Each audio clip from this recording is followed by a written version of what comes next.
हमसे जुड़े रहने के लिए हमारे channel Arun Kumar Shukla science tech को सब्सक्राइब करें।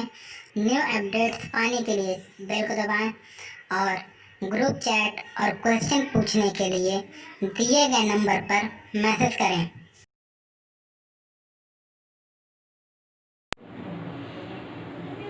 प्यारे बच्चों, आज हम लोग एक नए चैप्टर का शुरुआत करेंगे जिसका नाम होगा पी ब्लॉक तत्व, एलिमेंट्स ऑफ पी ब्लॉक। बच्चों, जो पी ब्लॉक होता है आवर्त सारणी में, उसमें 6 समूह होते हैं। समूह 13, 14, 15, 16, 17 और 18।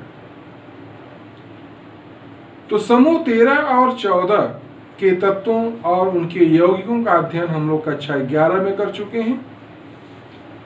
यहां पर कक्षा 12 में हम लोग समूह 15 से स्टार्ट करेंगे। समूह 15 के तत्वों और उनके यौगिकों के बारे में पढ़ेंगे। इसके बाद समूह 16 के बारे में पढ़ेंगे,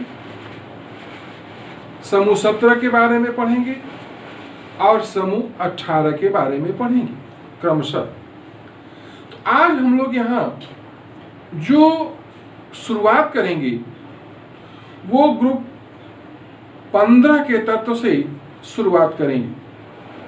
बच्चों, समूह 15 के तत्व, एलिमेंट्स ऑफ ग्रुप 15,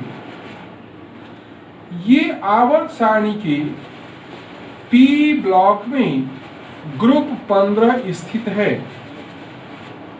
ग्रुप 15 के जो तत्व होते हैं उन्हें नाइट्रोजन परिवार के तत्व कहते हैं। नाइट्रोजन परिवार के तत्व क्यों कहते हैं? क्योंकि इस ग्रुप 15 का यानी समूह 15 का जो पहला सदस्य है वो नाइट्रोजन है।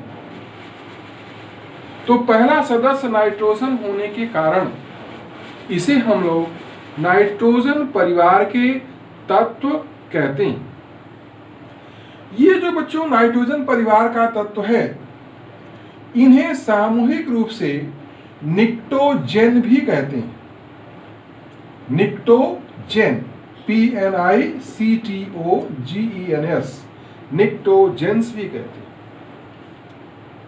और इनके जो यौगिक होते हैं, इस निक्टोजेन के जो यौगिक होते हैं उन्हें निक्टाइड्स कहते हैं, PNICTIDES। तो अब यहां पर एक बात स्पष्ट हो जाती है कि जो नाइट्रोजन परिवार के तत्व हैं इन्हें निक्टोजेंस कहते हैं और इनके यौगिकों को निक्टाइड्स कहते हैं। अब बच्चों, ये जो नाइट्रोजन परिवार है, इनमें जो तत्व हैं, नाइट्रोजन जिसका संकेत है N, फास्फोरस जिसका संकेत है P, आर्सेनिक जिसका संकेत है AS, एंटीमनी जिसका संकेत है Sb और बिस्मथ Bi। यहां पर बच्चों एंटीमनी का संकेत Sb है। Sb ग्रीक संकेत है। इसका जो ग्रीक में नाम होता है सबातियम होता है। क्या नाम होता है? सबातियम। तो एंटीमनी को लैटिन ग्रीक भाषा में सबातियम कहते हैं, इसलिए इसका संकेत क्या हुआ? Sb। अब बच्चों, ये जो तत्व हैं, इनमें जो ये नाइट्रोजन और फास्फोरस है ये अधातु है, नॉन मेटल्स है। आर्सेनिक और एंटीमनी उपधातु है यानी मेटलॉइड्स है, और बिस्मथ धातु है। तो ध्यान देना है, नाइट्रोजन और फास्फोरस क्या हो गए? अधातु। आर्सेनिक और एंटीमनी क्या हो गए? उपधातु यानी मेटलॉइड्स। और बिस्मथ ये क्या हो गया? मेटल धातु है। अब बच्चों, हम लोग इनके उपलब्धता की बात करेंगे, एबंडेंस की। ये जो नाइट्रोजन होता है, ये बच्चों प्रकृति में मुक्त अवस्था में वायु में पाया जाता है और वायु में आयतनानुसार यह 78% होता है। तो नाइट्रोजन प्रकृति में मुक्त अवस्था में वायु में पाया जाता है, आणविक नाइट्रोजन के रूप में N2 के रूप में, और इसकी जो प्रतिशत मात्रा होती है 78% आयतनानुसार होती है। ध्यान देना है, आयतन के अनुसार। और ये संयुक्त अवस्था में कहां पाया जाता है? संयुक्त अवस्था में ये नाइट्रेट, जैसे सोडियम नाइट्रेट, जिसे हम चिली साल्ट पीटर के नाम से भी जानते हैं, और पोटेशियम नाइट्रेट KNO3, जिसे हम इंडियन साल्ट पीटर के नाम से भी जानते हैं, इनमें पाया जाता है। इसके साथ ही ये नाइट्रोजन संयुक्त अवस्था में अमीनो अम्ल, प्रोटीन, न्यूक्लिक अम्लों में भी पाया जाता है। तो अब नाइट्रोजन का जो एबंडेंस है, नाइट्रोजन कहां पाया जाता है, किस अवस्था में पाया जाता है, उसके बारे में हम लोग जानेंगे। अब हम लोग फास्फोरस के बारे में देखते हैं। बच्चों, ये जो फास्फोरस है ये मुक्त अवस्था में नहीं पाया जाता। अब प्रश्न ये उठता है कि यह मुक्त अवस्था में क्यों नहीं पाया जाता? नाइट्रोजन तो पाया जाता है, ये नहीं पाया जाता। क्यों? क्योंकि ये अधिक सक्रिय है। इसकी सक्रियता अधिक होने के कारण यह स्वतंत्र अवस्था में, मुक्त अवस्था में, फ्री स्टेट में नहीं पाया जाता। तो ये कहां पाया जाता है? संयुक्त अवस्था में, हमेशा संयुक्त अवस्था में मिलता है। अब ये संयुक्त अवस्था में किस रूप में मिलेगा? एपेटाइट खनिजों में पाया जाता है। कौन से खनिज? एपेटाइट खनिजों में पाया जाता है। अब ये जो एपेटाइट खनिज होते हैं, इनका जो सूत्र होता है वो ये है Ca9PO4 का 6 इंटू CaX2, जहां पर X के स्थान पर फ्लोरीन, क्लोरीन और हाइड्रोक्सिल ग्रुप हो सकते हैं। जैसे बच्चों, एपेटाइट खनिजों का एक एग्जाम्पल है फ्लोर एपेटाइट।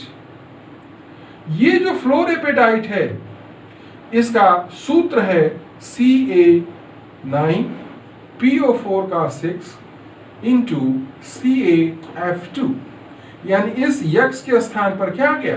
F हो गया, तो ये फ्लोर एपेटाइट हो गया। इसके अलावा ये फास्फोरस जंतुओं की हड्डियों में, कोशिकाओं में फास्फोप्रोटीन के रूप में, दूध में तथा अंडे में पाया जाता है। तो फास्फोरस कहां पाया जाता है, किस अवस्था में पाया जाता है, उसके बारे में हम सभी ने जाना। अब बच्चों, बात आती है आर्सेनिक, एंटीमनी और बिस्मथ की।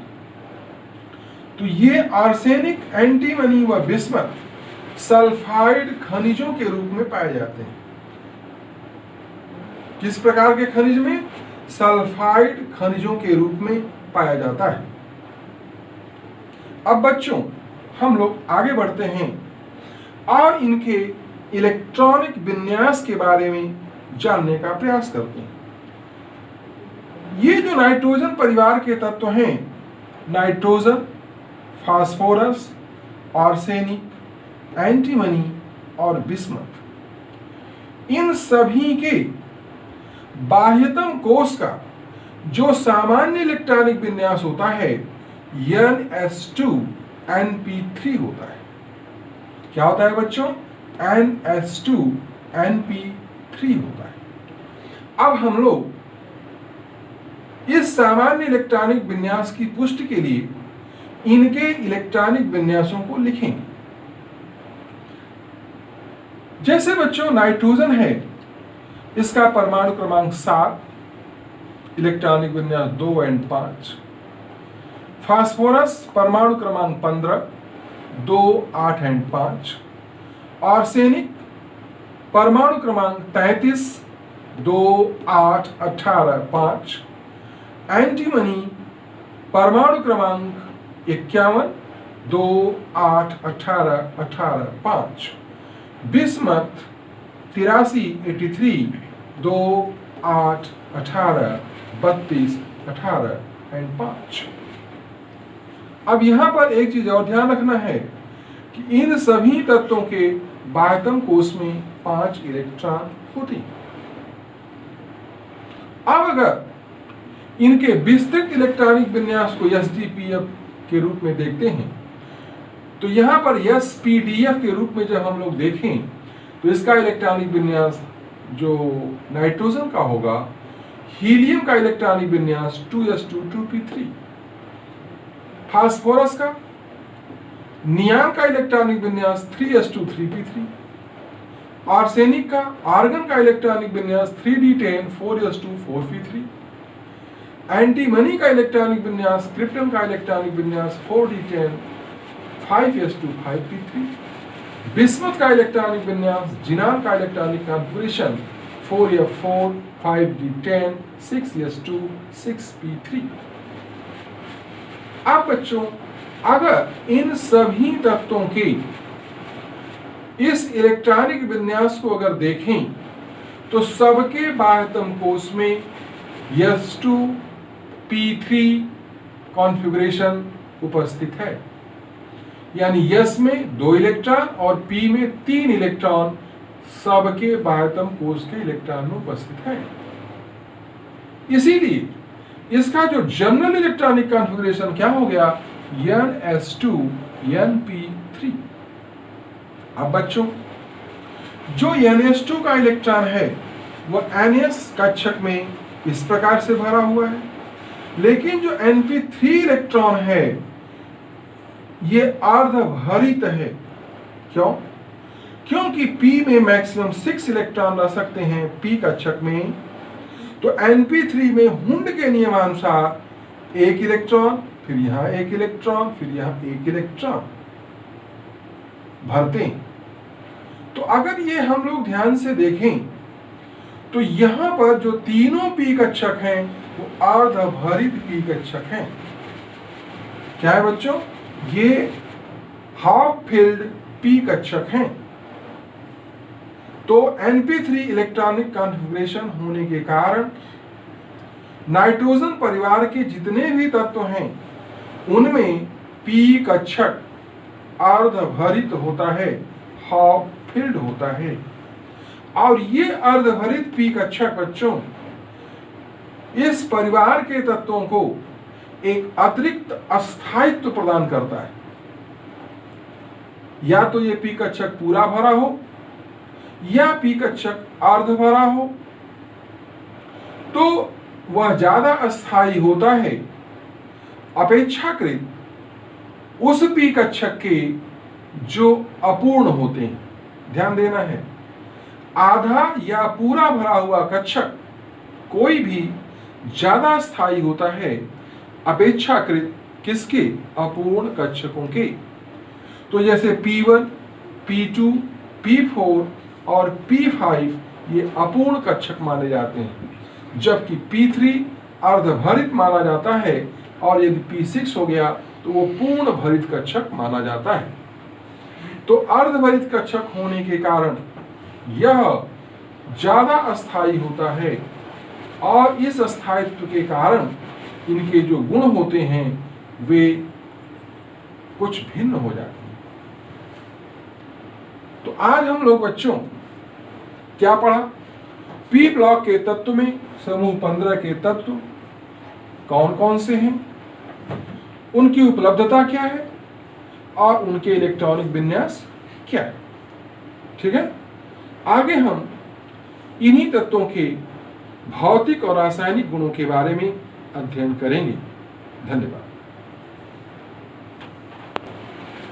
एक चीज बच्चों और ध्यान दें कि जैसे ये जो पाठ्य सामग्री है ये आप तक रेगुलर पहुंचे, इसके लिए आप लोग चैनल को सब्सक्राइब और लाइक अवश्य कर दें और बेल आइकन को अवश्य दबा दें, जिससे जैसे ही पाठ्य सामग्री चैनल पे लोड हो इसकी सूचना आप तक अविलंब पहुंच जाए।